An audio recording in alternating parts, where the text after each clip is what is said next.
वसई विरारसह पालघर जिल्ह्यामध्ये जोरदार पावसाला आता सुरुवात झालेली आहे। शहरातील अनेक सखल भागामध्ये पाणी साचायला सुरुवात झाली आहे। मुख्यमंत्री देवेंद्र फडणवीस आज पालघर जिल्ह्याच्या दौऱ्यावर आहेत। इथल्या एका शाळेमध्ये देवेंद्र फडणवीस जाणार आहेत। आज शाळेचा पहिला दिवस आहे। वसई विरारसह पालघर जिल्ह्यामध्ये जोरदार पावसाला सुरुवात झाली आहे। विजय गायकवाड आमचे प्रतिनिधी अधिक माहिती देतील। विजय, वृषाली, निश्चितच रात्रीपासून पावसाने जोरदार या ठिकाणी हजेरी लावलेली आहे आणि आज सकाळपासून सुद्धा या पूर्ण वसई विरारसह पालघर जिल्ह्यामध्ये पश्चिम उपनगरामध्ये हा पाऊस सुरू झालेला आहे। मी आता मुंबई अहमदाबाद महामार्गावरती आहे। आपण बघू शकता की सकाळपासून जो पाऊस आहे हा मोठ्या प्रमाणामध्ये या ठिकाणी सुरू झालेला आहे।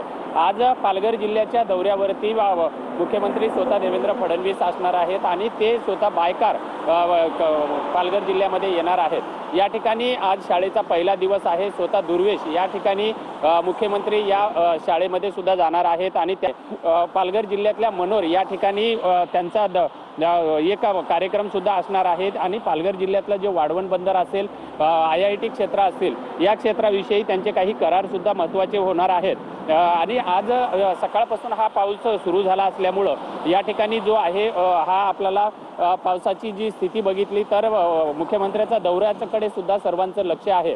आता काही वेळापूर्वी या ठिकाणी जे पालकमंत्री गणेश नाईक जे आहेत, हे गणेश नाईक सुद्धा पालघरच्या दिशेनं रवाना झालेले आहेत आणि मुख्यमंत्री सुद्धा 9 वाजता हे वर्षा निवासस्थानावरून निघणार असल्याचं शासकीय कार्यक्रमामध्ये आहे।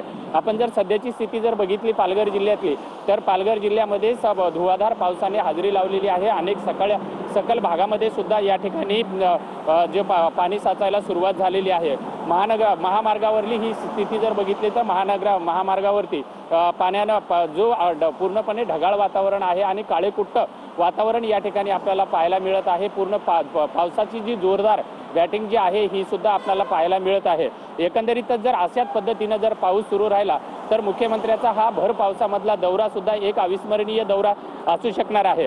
कारण जे वाढवण बंदर जे आहे हे वाढवण बंदरामध्ये च्या माध्यमातून आणि त्याचप्रमाणे प्रधानमंत्री धरती आबा जनजातीय ग्राम उत्कर्ष अभियानाचा लोकसहभाग मोहिमेचा सुद्धा पालघर जिल्ह्यामध्ये मुख्यमंत्र्याच्या हस्ते या ठिकाणी शुभारंभ होणार आहे। त्याचप्रमाणे या ठिकाणी जवळपास पालघर जिल्हा हा आदिवासी बहुल जिल्हा असल्यामुळं या ठिकाणी आदिवासींचे जे विविध प्रश्न आहेत यावर सुद्धा मुख्यमंत्र्यांसोबत चर्चा होणार आहे। आणि हा पाऊस जो आहे हा पाऊस आता थांबतो की पुन्हा पूर्ण पावसामध्ये मुख्यमंत्र्यांचा दौरा होतो। धन्यवाद विजय दिलेल्या सविस्तर माहितीसाठी।